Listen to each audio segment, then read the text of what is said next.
Welcome to Aired Out, brought to you by Capital Showplace Montpelier and Paramount Theater Barre at FGBtheaters.com, CW Print and Design in Barre at CWPrintDesign.com, Peak Entertainment, PeakDJ.com, Donny Brooke Fight Promotions of Williamstown, CBDCrave.com, Fontaine, Forestry, and Millworks, Route 14 East Montpelier, presented by CVTV, Public Access Channel 192 and 194, CVTV723.org, and Fly on the Wall Productions. Now, let's get aired out.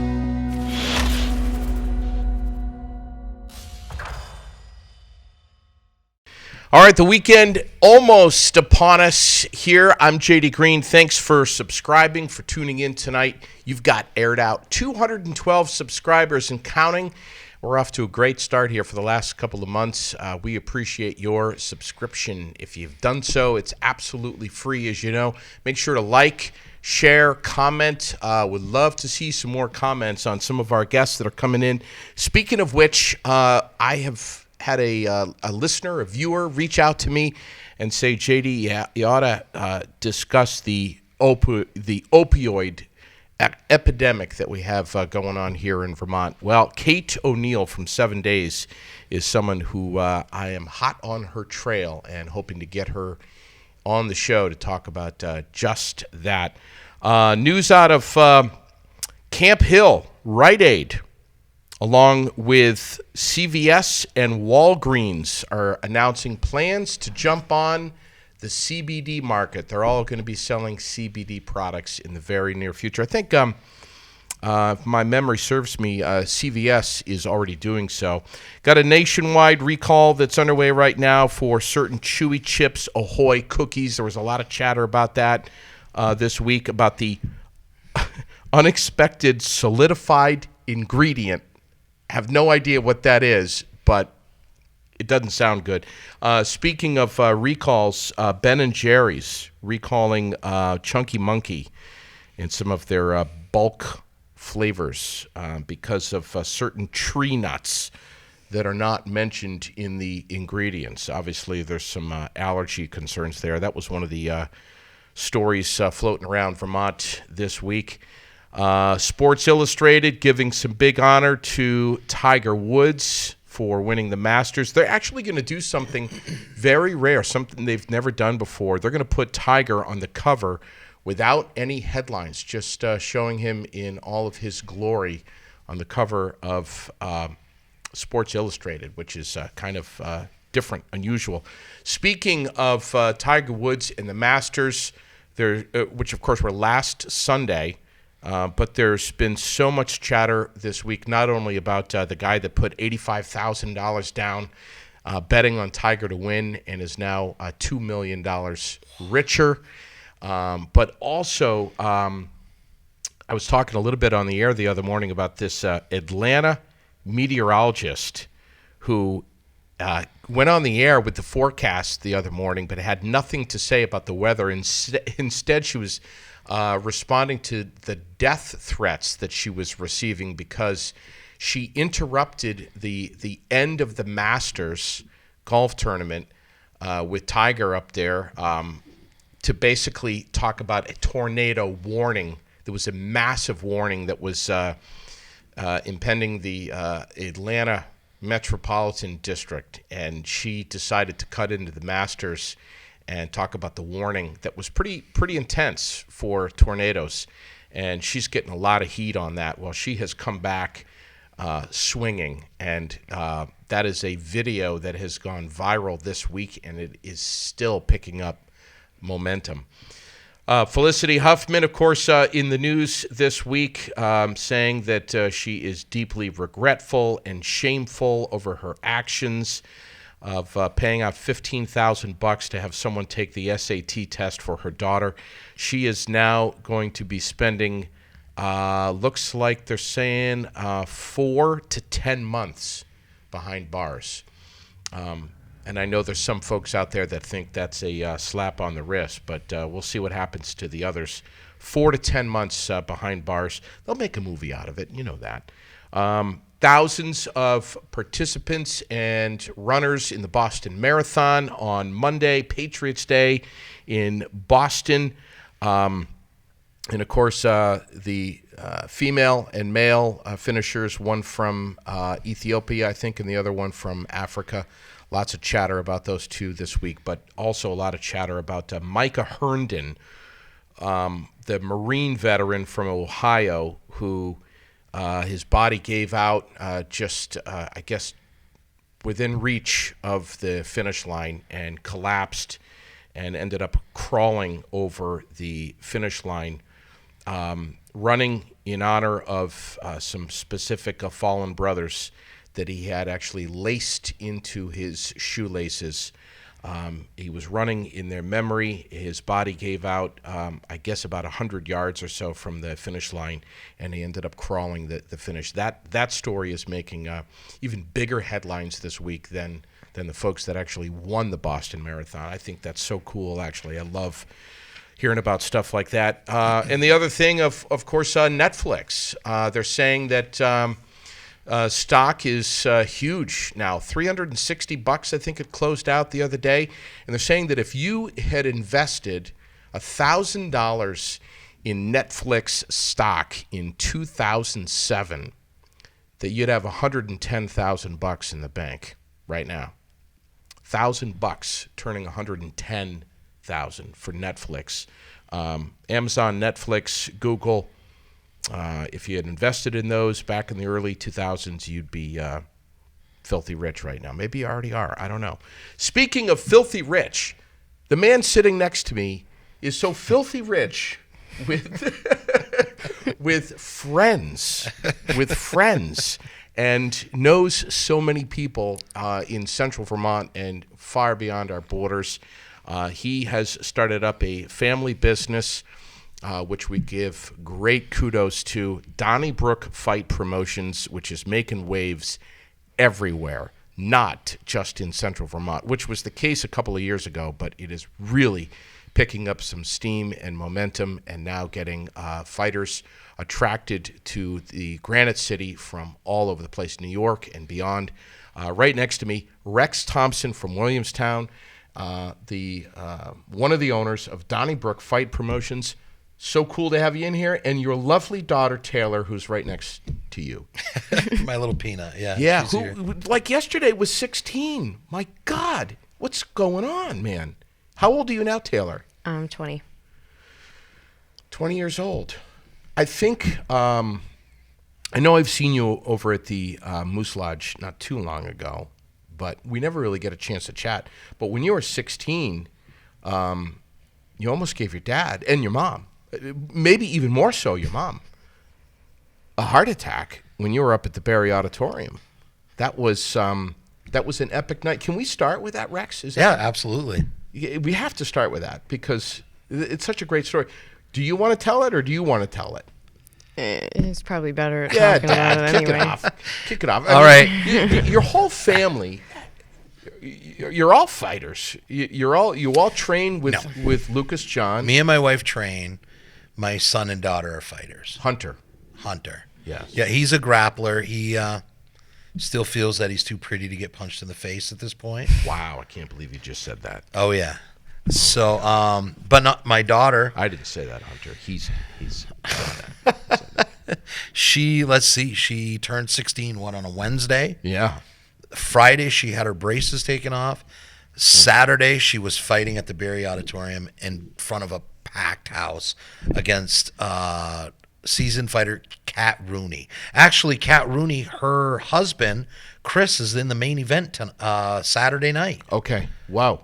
April 20th. He is the main event. He is fighting Travis Muhammad Ali Simpson. Oh my God. These guys fought in a 5-round war a few years back. It ended up a split decision. Ooh. Chris won. So this is the rematch. Ooh, ouch.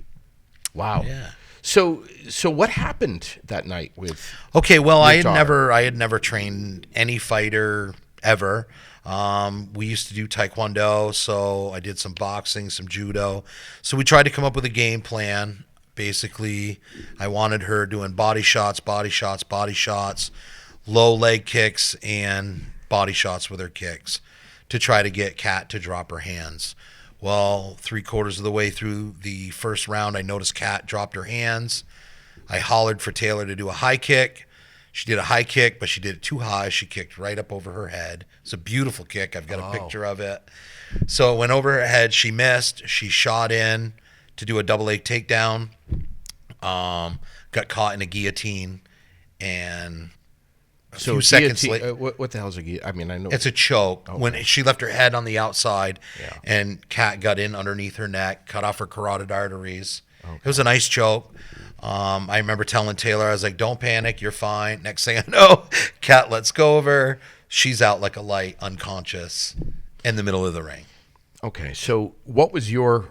I mean, you knew when she got caught in that guillotine that it was probably over at that point. Or? I didn't. Okay. I didn't realize how deep it was from my angle. I thought as long as she stayed calm, Yeah. Kat could crank on it, then lose her strength. Then Taylor would be able to take her down and do her ground and pound from there. Most dads, like myself, I can't even imagine watching Lily get into the ring and fighting anyone. I mean, I would be crawling over the top of that ring myself. I mean, dads are supposed to be protecting our daughters. But this was something she wanted to do. She had trained for so many years and wanted to see if her training paid off.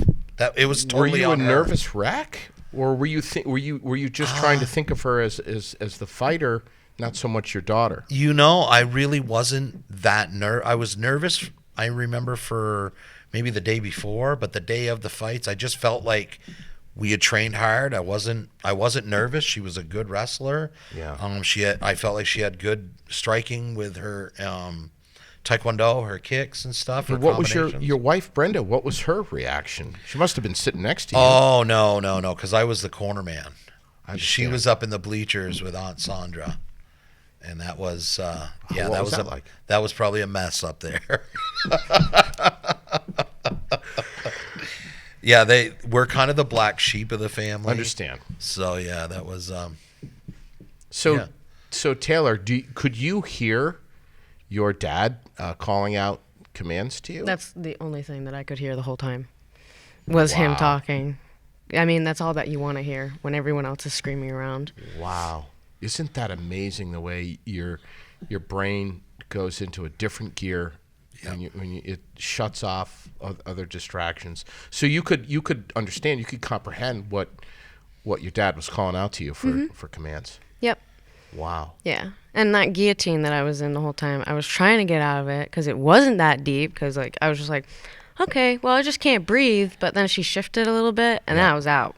And that was it. Yeah.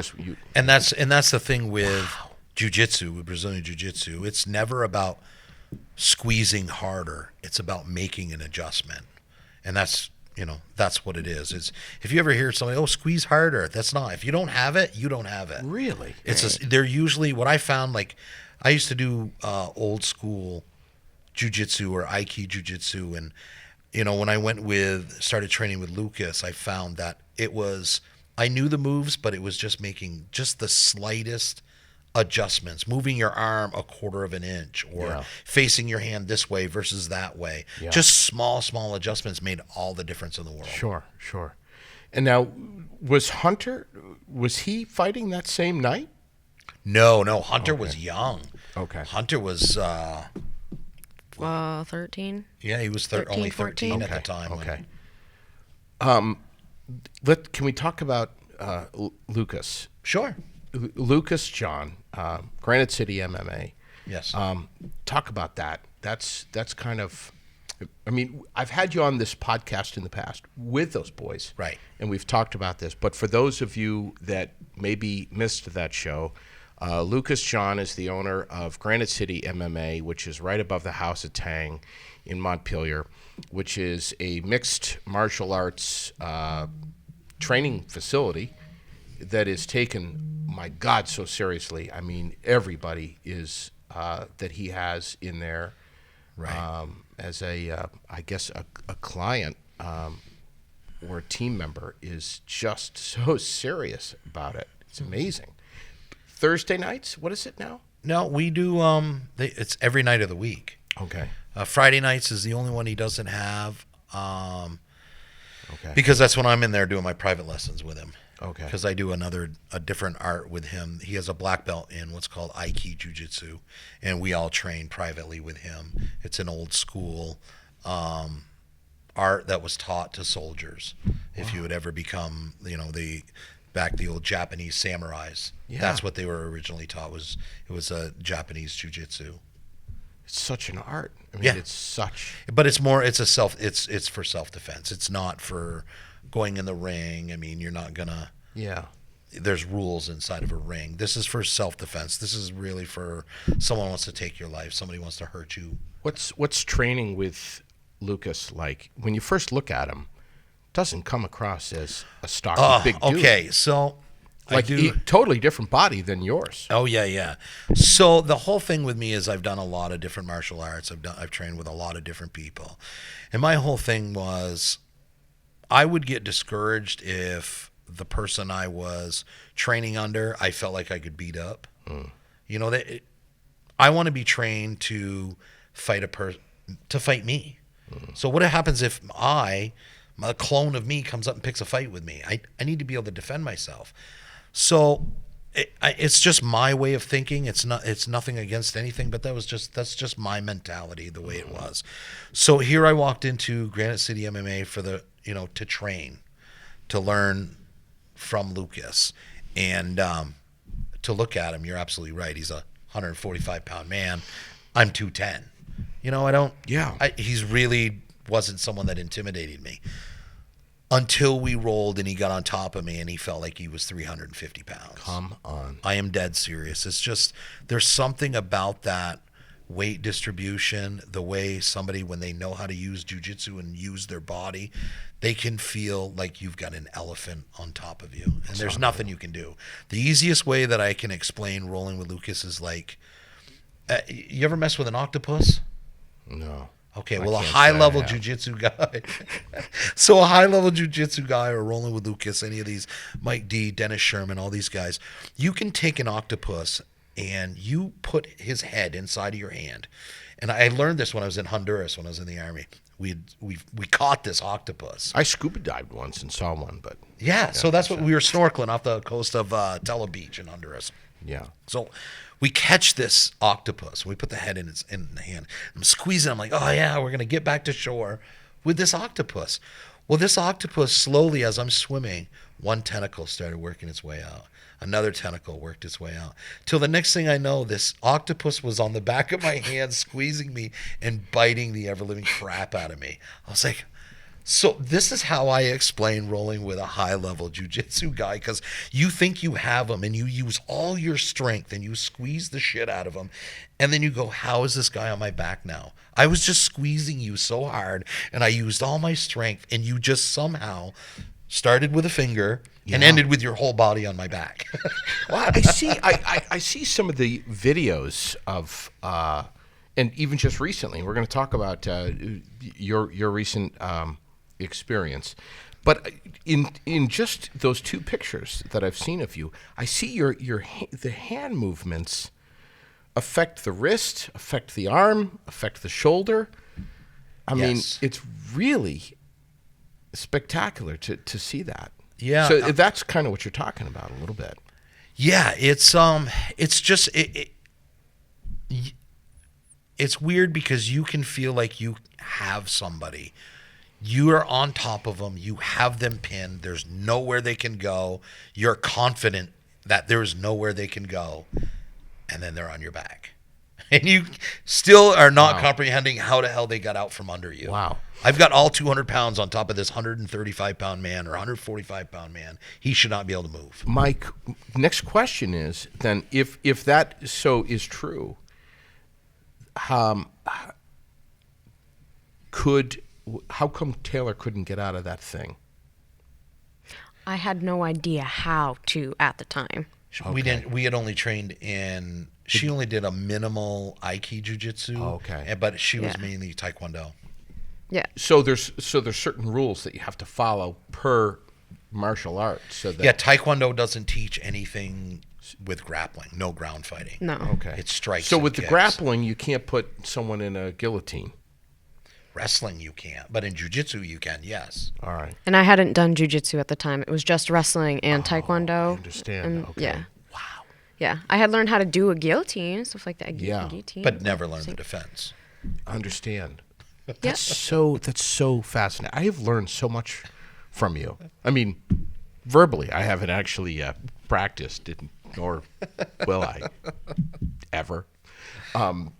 But I've seen you guys up there, and it's amazing. I mean, Lucas is. I mean, the guy's. He's been everywhere. I mean, he's. Oh yeah.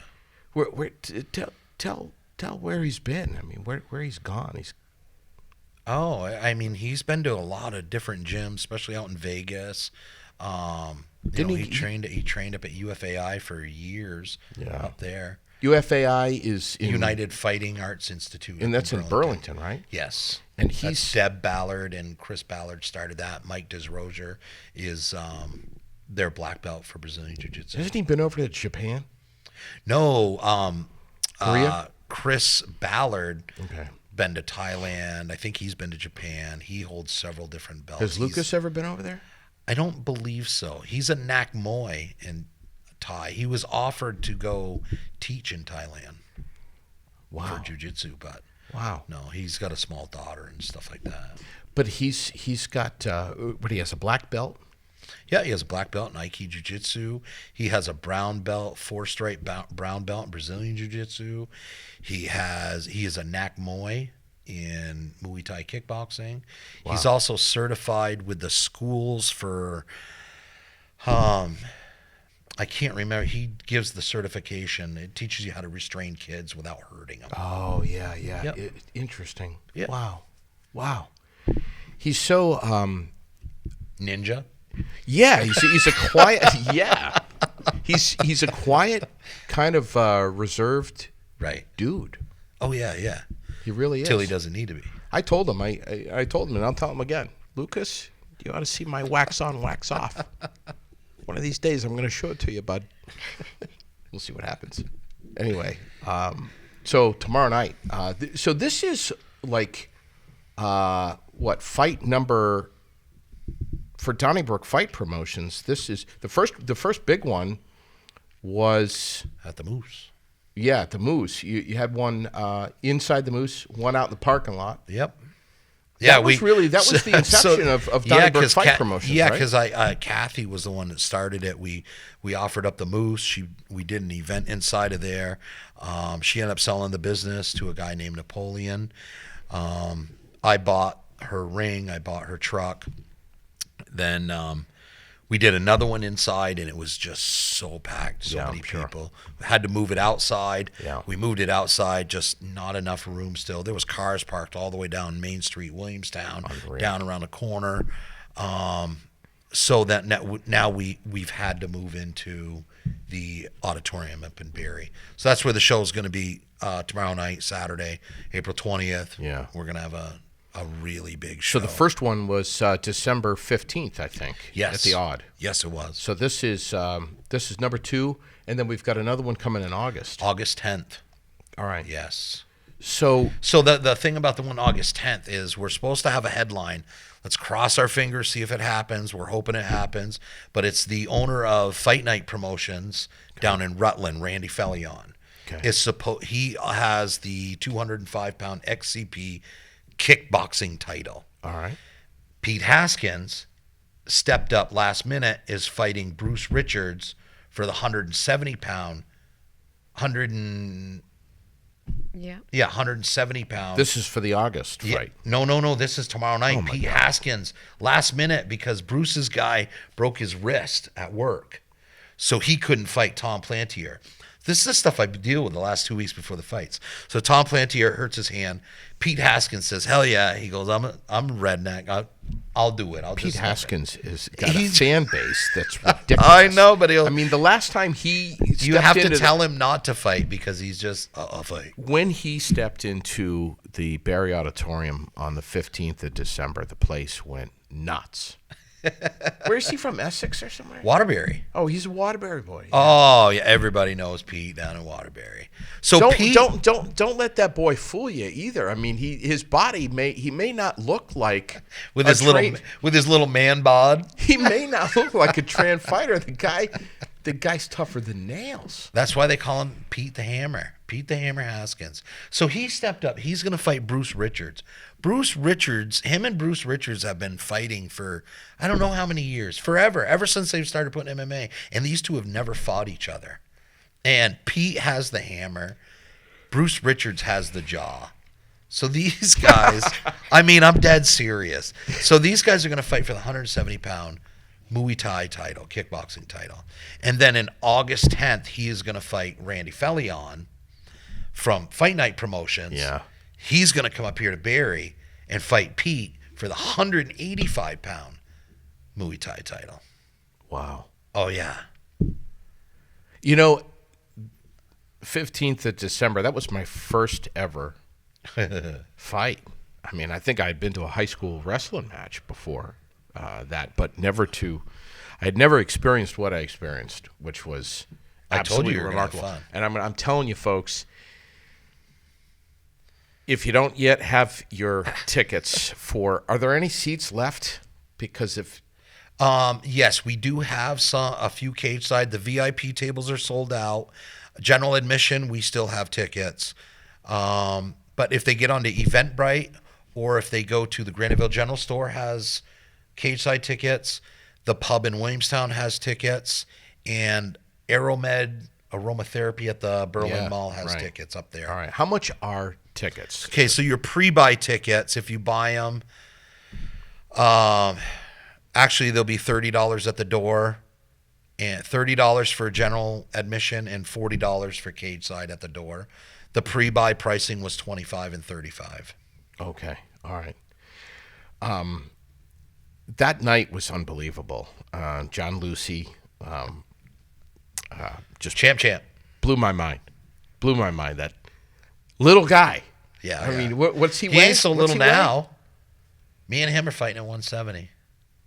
What? Oh, yeah, he's almost 170. I'm getting down to 170. He's getting up. John Lucy? Yeah. He's a little porker now. I thought he was like 145 pounds. What happened? He ate cake. Oh, my God. I'm just messing with you. No, John's a good guy. He can't be 170. He's trying to get there. Oh, my God.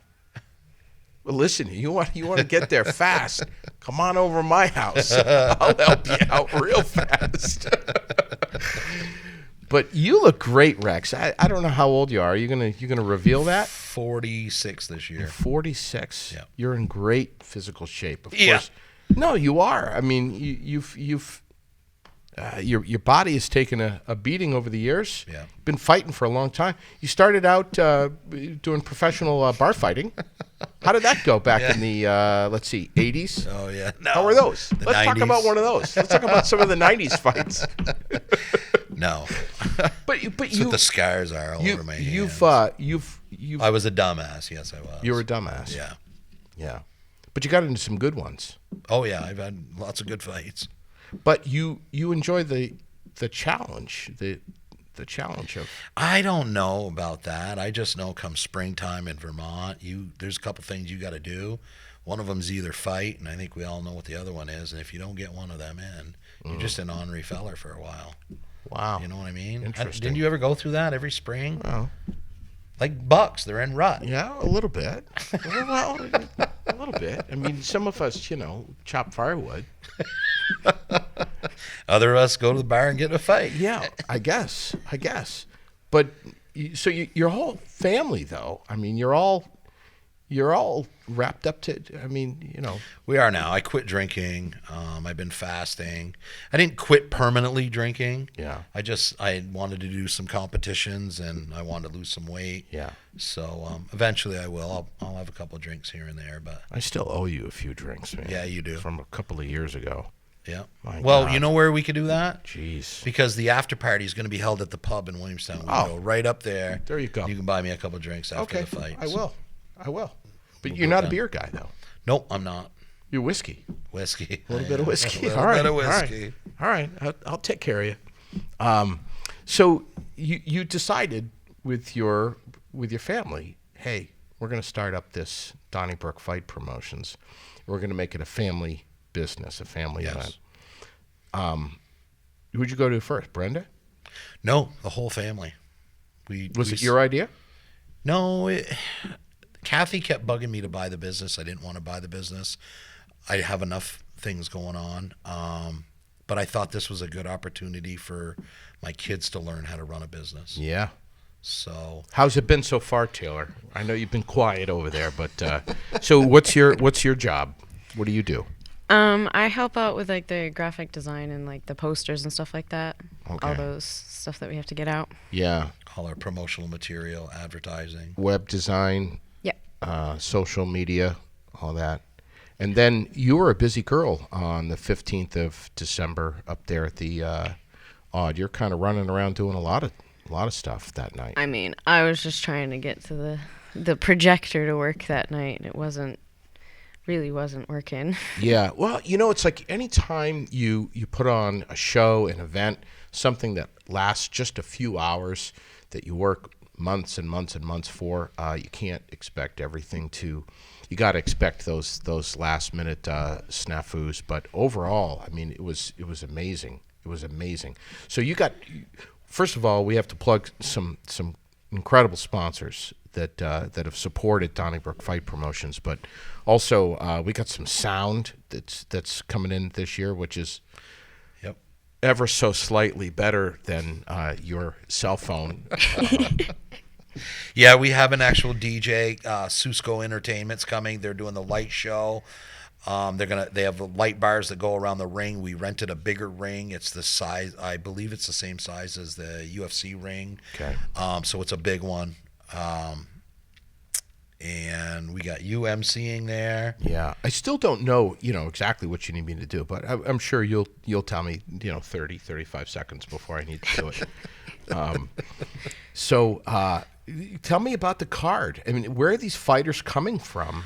And I want to also talk about that website. What is it? Tap something? Tapology. Yeah, I want to talk about Tapology, but who are these fighters? Can you kind of break down the itinerary for tomorrow night? Sure. So Chris Rooney's from up around the St. Albans area. I believe Travis is up around the same area. We have Jared Rich, who's Steve Rich's younger brother, but bigger. He's fighting at for the 205-pound title. He used to hold the title against Steve Bogenschutz, who's coming out of Rutland. He's coming up here. Who else? We got John Congdon. John Congdon's around here, but he trains out of UFAI. He's fighting Gary Cameron. Gary Cameron fights for the Northeast Assassins. Those guys, I can't even wait for that one. That's going to be a war. We got Hunter Manville coming over from New York, over in the Plattsburgh area. Cody Allen coming from the Plattsburgh area. Remember Cody? The one that fought John Lucy. Yeah. Dude, he's dropping to 125 to fight Chris Vasquez for the 125-pound title. Oh, my God. Yeah. The kid's a monster. Walks around 165 pounds, 168 pounds, dropped to 125. Wow. And he's almost there. I talked to him the other day to make sure, I don't want him doing a dangerous weight cut or anything, make sure everything was good to go. Wow. So, yeah, we got Napoleon. He's the owner of XCP. He's actually fighting Josh Hardy. Josh Hardy is the New York Victory champion at 145, so he's going to come over. Brandon Gibbs, he's from Massachusetts. He owns Hudson Combat Sports. He's coming up, him and Chris Vasquez. They're coming up. They're both fighting for a title. Chris is fighting for the 125. Brandon's fighting for the 145. Brandon's going to be fighting Tyler Haley because Jay Batchelder busted his knee at work. So he's out of the title fight. Who else we got going on So here? who's the big title fight? What's the main event? The main event is Chris Rooney and Travis Simpson. All right. That's for the 155-pound title. One of these guys is done some time behind bars, right? Chris did. Yeah. Okay. Chris is. That's why Chris took some time off. Wow.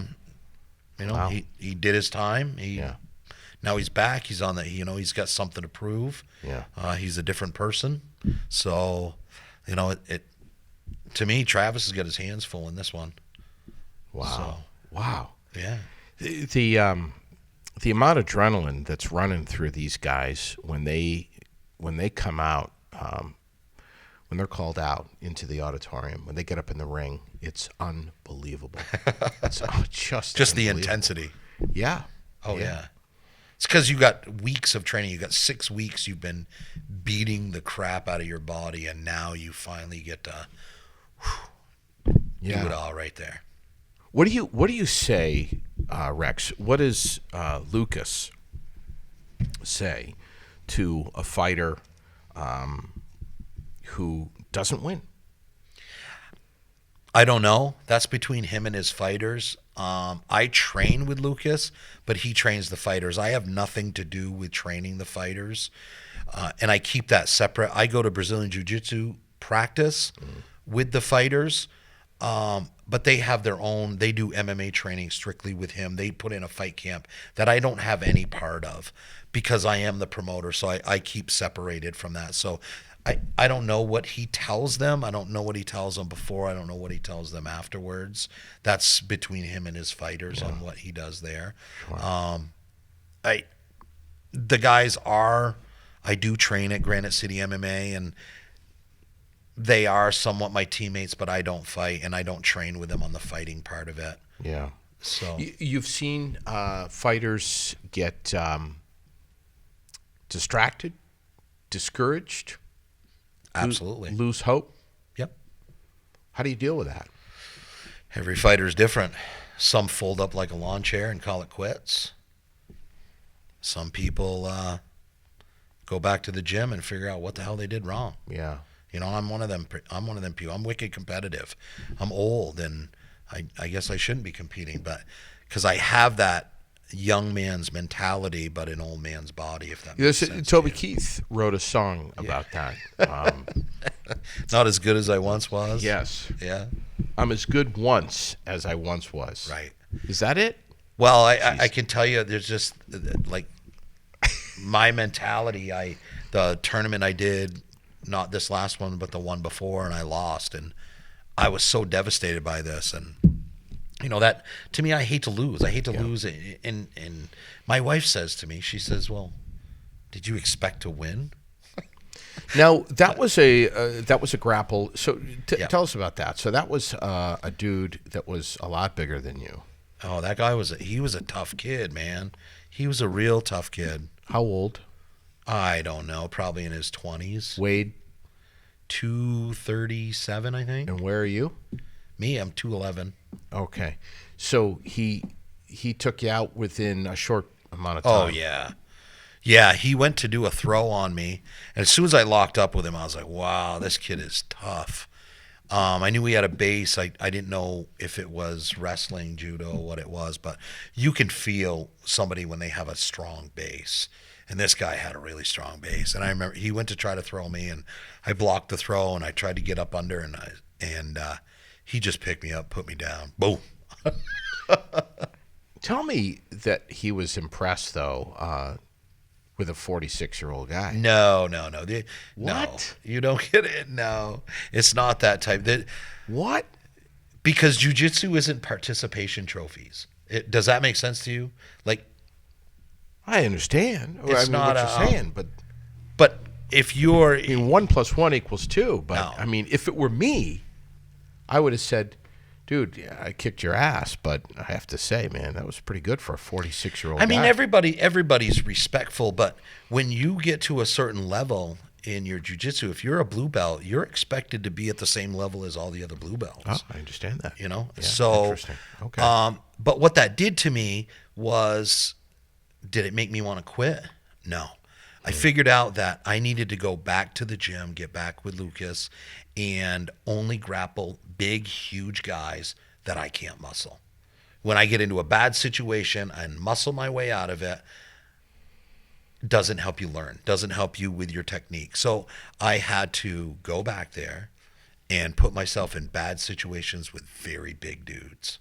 And hopefully that helps me with my technique. And you're doing this after a day of working construction. Yeah. Yeah. So that's why when the young guys don't show up or complain, I'm like, really? Wow. Come on, man. Most guys that are working construction, when the day is over, the day is over. I don't They're work not- hard enough.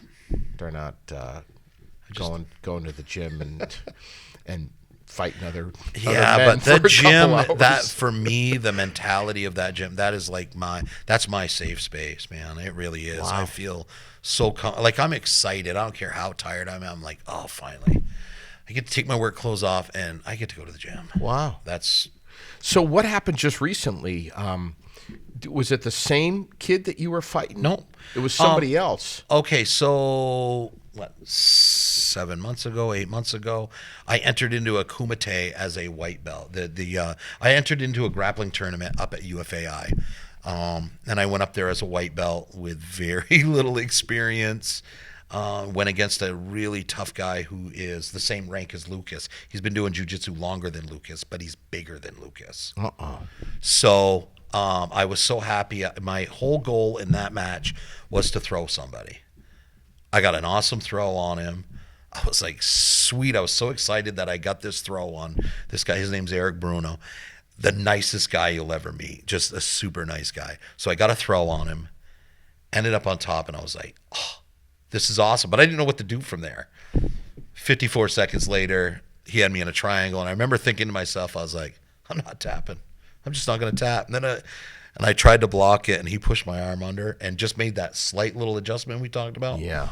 And it was so much tighter, so much, I was like, oh, I'm tapping. You got it, buddy. Really? Oh, yeah. So 54, it was like 54 seconds, 58 seconds. Now, are you tapping because you feel yourself? I was either going to go to sleep or I I was going to tap. There was no way. I wasn't going anywhere. So what is it? When you get to that point when you know? Snap, nap, I or want to tap. ask your daughter too. What is it? What is it? Snap, nap, or tap.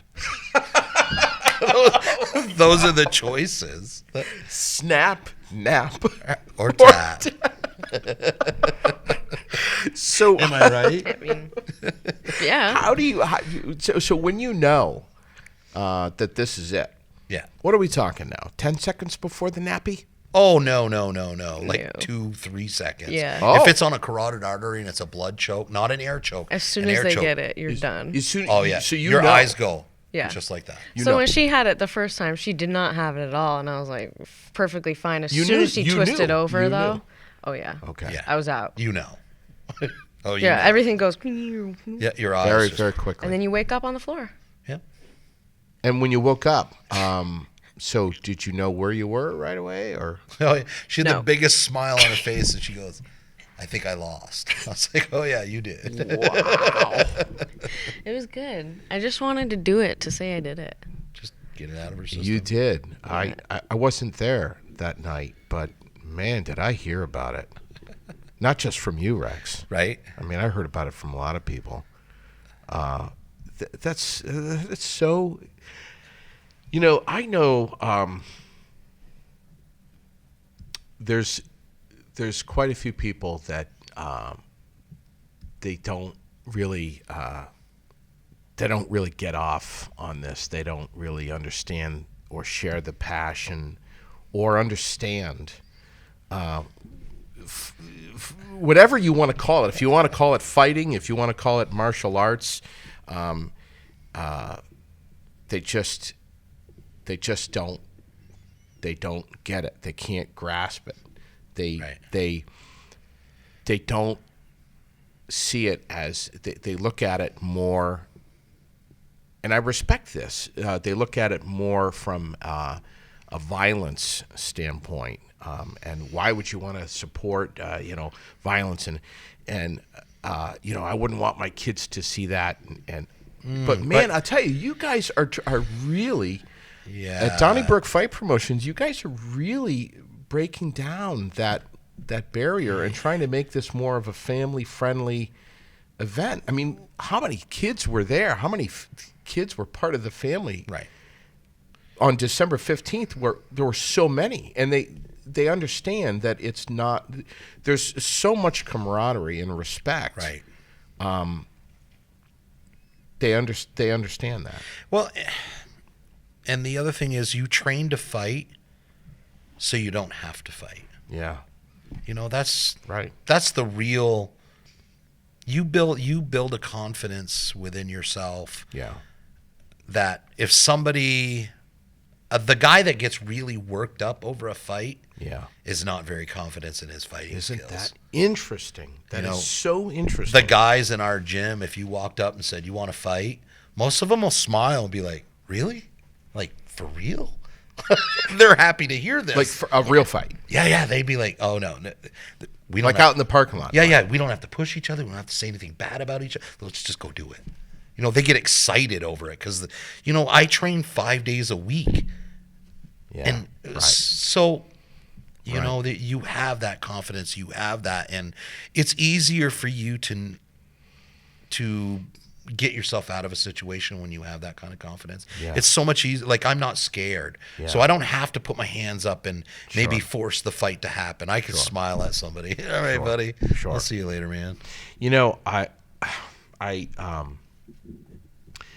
on a similar note, I'm sitting here listening to you, and I'm remembering when I was a freshman in high school, I was bullied by this senior hockey player, and he was a big dude. He was huge. Probably like 5'4", I don't know. 5'6". What? No, I'm 5'4" and 3/4. Okay. But this guy was a big dude. He was a hockey player. Matt Blake is his name. Whoa. There you go. Threw that right out there. Oh, you bet your ass I did. Matt Blake. Bring it on, Matt Blake, if you're listening. But he was bullying me for a long time. And I remember my dad, it was very old school, say to me, I was pretty bothered by it. And I just remember my dad saying, look, my dad's, he's not a fighter. He's a plumber. He was a tough plumber. But I just remember him saying, look, the next time he does this, make sure he's behind you and not in front of you, but behind you. I don't know. I told you, he's not a fighter. He's a plumber. And he just said, just turn around and get as much momentum as you can with your fist and cold cock him so hard that he doesn't see it coming, which Cheap shot him. a cheap shot. Yeah. And that's exactly what happened. I think it was the next day or 2 days later. He was behind me. He was throwing something at me, and Your heart's racing. Oh, yeah. You're scared because you got it set in your mind. You're gonna punch this. all kid. of his buddies were standing around him, and we were in homeroom, and the bell went off, and he threw something at me, and it hit the back of my head, and I knew his basic proximity behind me wasn't that far. First of all, I'll tell you right now, I would never do this today, and I'm not endorsing this at all. But I turned around, and I don't think I looked.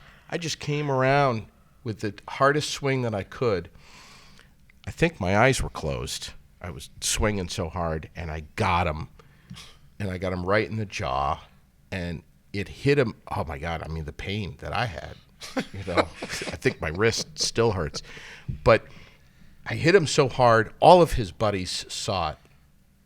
It threw his head back, and he fell backwards, and his ass hit the desk behind him and hit both feet up over the desk, and he toppled over the top of the desk and landed on the floor. This sounds like a J.D. Green beating up Rex story. No. Oh, no. That one. The one where you and I. So Rex and I are always, and we'll say this on the podcast, but we won't say this off the podcast. Rex and I are always goofing around saying that, making up shit about each other, stories that you'll hear often. That I think the story that we have made up is that you slapped Sherilyn on the rear end one night at the Moose, and that I punched you so hard that Knocked me over the table. Yeah, well, this was a true story about Matt Blake. I'm telling you the truth. But I think the one you and I were saying is both of your feet left the ground and you went over a table. That's right. And then I think I smashed the chair over your head Could have. afterwards, or a bottle. I can't remember. Maybe it was a beer bottle. it I was a can't bottle. remember. But yeah, we've scared people from Williamstown who know Rex very well, and they've heard stories of the two of us talking shit on each other. Like Don Smeedy was really scared one time when I just saw Don. I remember. I don't know if it was Don, but it was somebody. It was. 'Cause somebody from Williamstown was Yes, like, because he cornered me in pool and lumber. "What did he say? He was scared I was going to beat you up. Oh my god! What did he say? Come on, JD's a good guy." Oh, no. No, No. Don. Really, Don? No, he was like, hey, he thought it was a joke at first. Oh. He's like, hey, you know JD? So I instantly, as soon as somebody says that, I jump know. on. Oh, yeah. I was like, oh, yeah, I know him. And I said, the last time he knocked me out, I was drunk, and I'm not going to let that happen again. I'm going to get it. Yeah. Don's face turned beet red. He thought it was a joke. Then he didn't know if it was a joke. That's awesome. So, yeah. We were successful. Yeah. Yeah, man.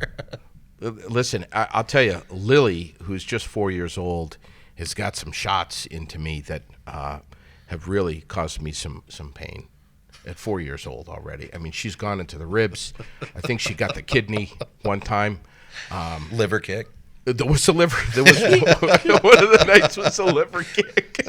But she's tough, man. I would love her to learn just the art, the skill of just Absolutely. basic self-defense. Basic, She needs to learn Brazilian Jiu-Jitsu. I think every girl, mostly just blocks. No. You know. every girl should learn Brazilian Jiu-Jitsu. How old was Taylor? I think I got Hunter and Taylor. Well, Hunter started at like 6 years old. I started Brazilian Jiu-Jitsu like last year, maybe. Okay. Yeah. She was doing Aiki before that. But Aiki, okay, yeah. The thing with women is women are always going to be going against someone bigger and stronger than them. And a lot of sexual assaults happen holding women down. Sure. I can tell you right now, you're not going to hold down a blue belt or a purple belt or a brown belt female in Brazilian Jiu-Jitsu and have your way with her. I guarantee it. Isn't that something else? There's nothing like you can learn blocks and punches standing up, but what if they don't throw a punch at you? What if they tackle you right to the ground? Understand? Isn't You know, that interesting? and so if you're a big woman with little tiny hands, she's only 103 pounds. Are you 103 pounds? Yeah. So Could you kick my ass? Hey, you stay out of it, Rex. But she can. No, you punch, stay out of it. She could punch me in the face all she wants, and it's not gonna. It wouldn't stop me from attacking her. Now she puts Wow. me in an arm bar or chokes me, Yeah. the attack stops. So that's I don't care what martial arts they take, but I think one of them should always be Brazilian Jiu-Jitsu. I That's think so every girl should. Every girl. You know, it's so. And there's a couple good schools around here that do that. Yeah. Granite City MMA, of course, they're my sponsor. Yeah, I so always recommend what- them. what But age- There's also Montpelier Brazilian Jiu-Jitsu that has a wonderful kids class, and they have a lot of ladies there too. And they start how young? Oh, the kids class is real young up at Montpelier. Like what's young? Like 5-6 years old, I think. All right. So Lily's getting there. Yeah, absolutely. Really? Absolutely. All right. You know, one of the things that Lily does do that's very effective is she'll run full speed at me and put the forehead right into the crotch, and that usually takes me right out. I'm tapping. I'm tapping out. It's over. But that's so cool. So Lucas is running young classes like that? Yes. Ooh. What are they, Thursday nights? I think Yeah. is a kids class. Yeah, Thursday night. nights. I've Before said we to play. Sherilyn and I have talked about what are some of the most important things that Lily needs to learn in her life, and of course Number one, self-defense. that's interesting. You say that. I'm very partial to swimming. I think that learning how to swim is so critically important because you never know when you're going to need to really swim. I just think everyone should learn how to swim. I don't think that there's an excuse to. I don't care whether you speak English or not. I think that learning how to swim is so important. And Sherilyn was like, yeah, I'll give you that. But self-defense should be number one, because maybe even the thing with, you can learn how to swim in a couple days.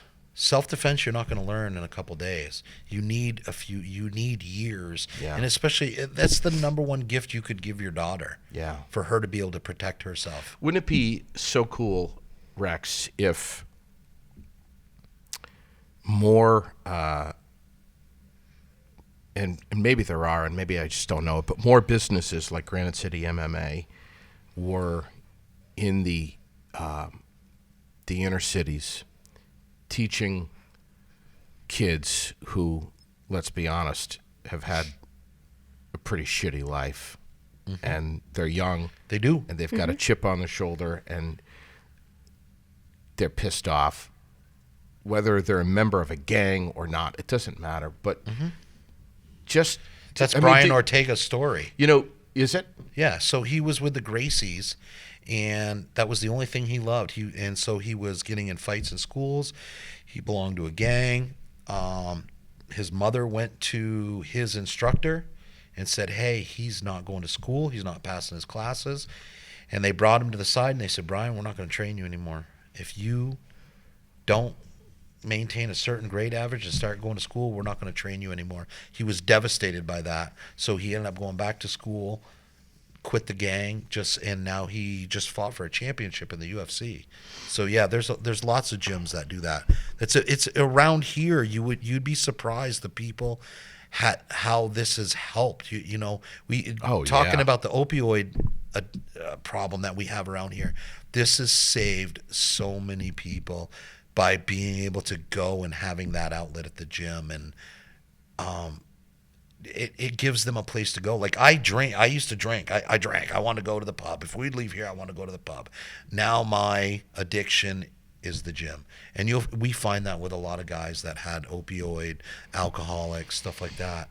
Their new addiction is the gym. Yeah. It would just be so great to read more in the news of, instead of someone stabbing another person or shooting another person, just like the old days of so-and-so was had a beef with so-and-so and kicked his ass.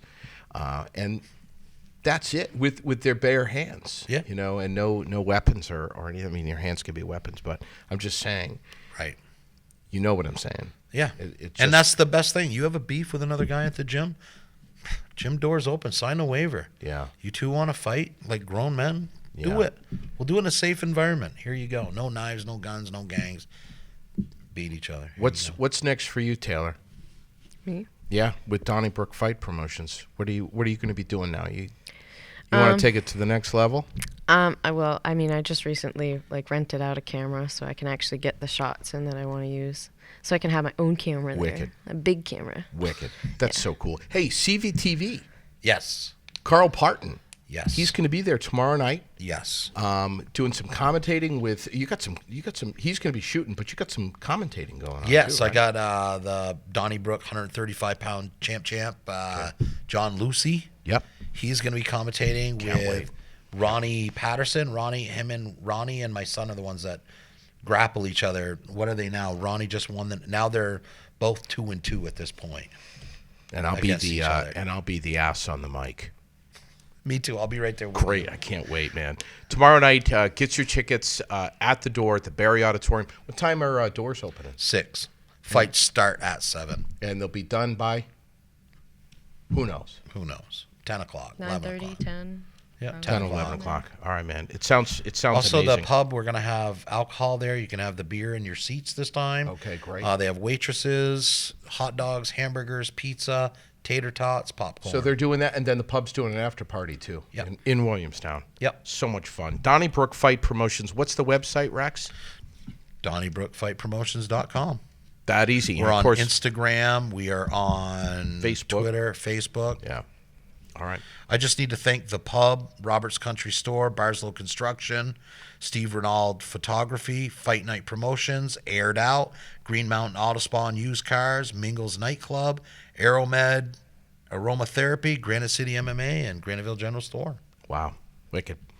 Thank you so much to our sponsors, too, of Aired Out, CBDCrave.com, FGB Theaters. Oh, my gosh, CVTV and Fontaine Forestry and Millworks, CW Print and Design, great people over there. And, well, we just appreciate you watching, listening, sharing, liking. Make sure to subscribe if you haven't already. We'll catch you next week. I'm JD Green on Aired Out.